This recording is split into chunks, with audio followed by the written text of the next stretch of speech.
Assalamualaikum warahmatullahi wabarakatuh. Kami dari kelompok 10 akan mempresentasikan hasil diskusi dari kelompok kami, yaitu tentang faktor-faktor pendidikan sebagai sistem. Sebelumnya, perkenalkan, nama saya Sagita Aklia Nurfahma dengan NIM 2001101138, dan perkenalkan teman saya yaitu Perkenalkan, nama saya Robiatul Isnaini, NIM 2110135, kelas 2E Prodi Piawet. Yang pertama yaitu pengertian alat pendidikan.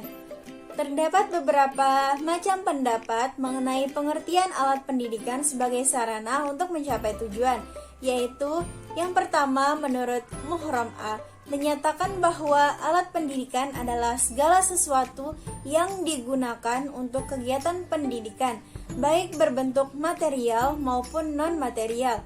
Yang kedua yaitu menurut Ahmadi, menyatakan bahwa alat pendidikan adalah hal yang tidak saja memuat kondisi-kondisi yang memungkinkan terlaksananya pekerjaan mendidik, tetapi alat pendidikan itu telah mewujudkan diri sebagai perbuatan atau situasi.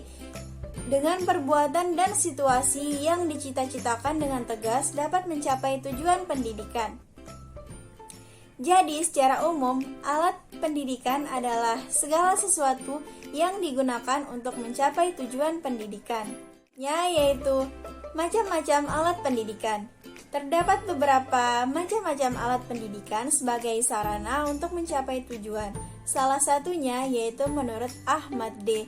Marimba. Alat pendidikan dibagi menjadi 3 bagian, yaitu yang pertama, alat-alat yang memberi perlengkapan berupa kecakapan berbuat dan pengertian penghafalan. Alat-alat ini juga disebut sebagai pembiasaan.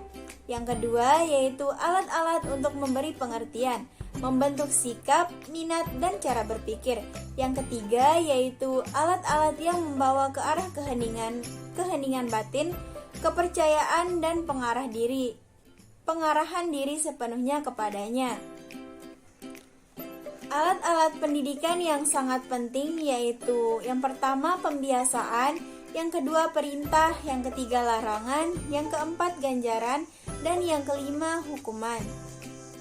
Selanjutnya yaitu tindakan pendidikan. Tindakan pendidikan dapat disetting di kelas, sekolah, atau tempat kegiatan pendidikan lainnya. Penelitian tindakan kelas atau PTK dapat diartikan sebagai proses pengkajian masalah, pembelajaran di dalam kelas melalui refleksi diri dalam upaya untuk memecahkan masalah tersebut dengan cara melakukan berbagai tindakan yang terencana dalam situasi nyata, serta menganalisis setiap pengaruh dari perlakuan tersebut.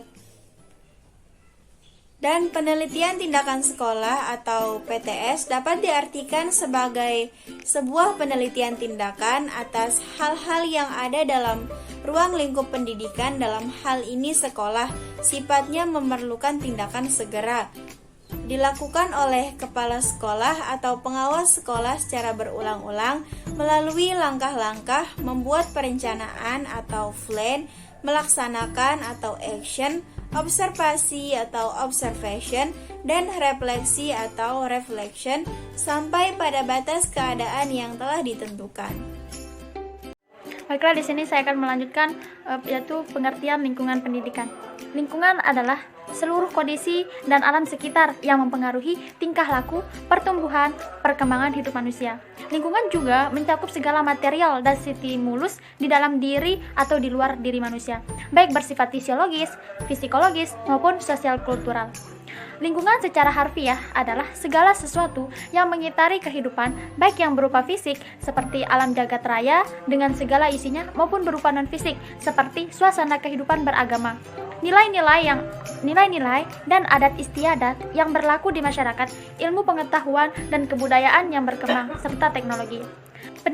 Pendidikan adalah upaya pembinaan, pembentukan, pengarahan, pencerdasan, pelatihan, dan ditujukan kepada semua prestasi didik secara formal informal maupun non-formal. Dalam Al-Quran, tidak dikemukakan penjelasan tentang lingkungan pendidikan Islam, kecuali lingkungan pendidikan yang terdapat dalam praktik sejarah yang digunakan sebagai tempat diselenggarakannya pendidikan, seperti masjid, rumah, sanggar para sastrawan, madrasah, dan universitas. Meskipun lingkungan seperti itu tidak disinggung secara langsung dalam Al-Quran, akan tetapi Al-Quran juga menyinggung dan memberikan perhatian terhadap lingkungan sebagai tempat sesuatu. Semua ini menunjukkan bahwa lingkungan berperan penting sebagai tempat kegiatan bagi manusia, termasuk kegiatan pendidikan Islam. Lingkungan sangat berguna untuk menunjang proses suatu kegiatan berlangsung, termasuk kegiatan pendidikan, karena tidak ada suatu kegiatan pun yang tidak membutuhkan tempat berlangsungnya kegiatan. Demikian juga lingkungan pendidikan Islam itu berfungsi untuk menunjang terlaksananya suatu kegiatan, proses belajar, mengajar, serta berkesinambungan dalam kondisi aman dan tentram. Bentuk-bentuk lingkungan pendidikan yang pertama itu keluarga. Keluarga merupakan lembaga pendidikan terutama yang paling utama yang bersifat formal yang dialami oleh anak, serta lembaga yang bersifat kodrati. Orang tua bergantung jawab memelihara, merawat, melindungi, dan mendidik anak agar tumbuh dan berkembang. Pendidikan keluarga berfungsi yang pertama itu sebagai penanaman pertama masa kanak-kanak, menjamin kehidupan emosional anak, menanamkan dasar pendidikan moral, memberikan dasar pendidikan sosial, meletakkan dasar pendidikan agama bagi anak, menciptakan kondisi yang dapat menumbuh kembangkan inisiatif, kreatif, kehendak, emosi, tanggung jawab, dan keterampilan.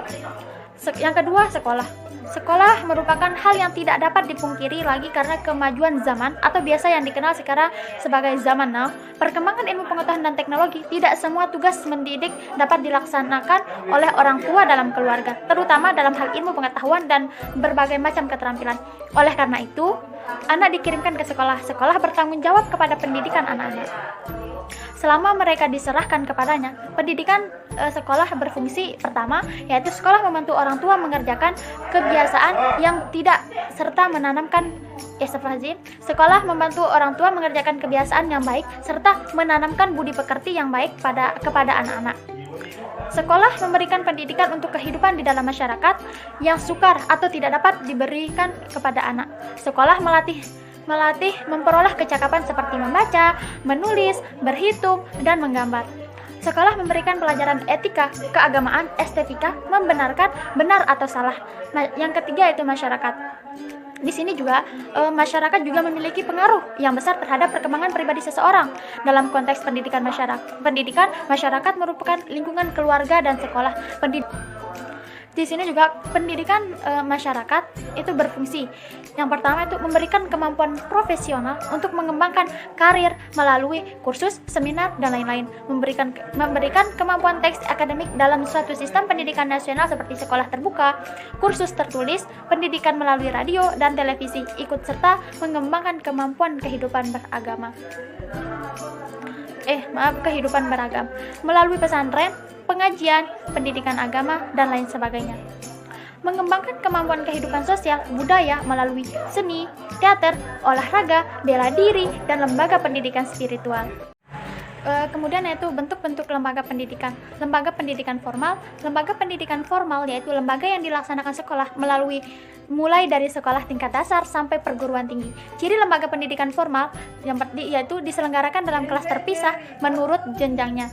Ada persyaratan usia, ada jangka belajar tertentu, ada jadwal waktu belajar, proses belajar secara tertib, materi belajar disusun berdasarkan kurikulum dan dijabarkan dalam silabus tertentu. Materi pembelajaran lebih banyak bersifat akademis, intelektual, dan berkesinambungan.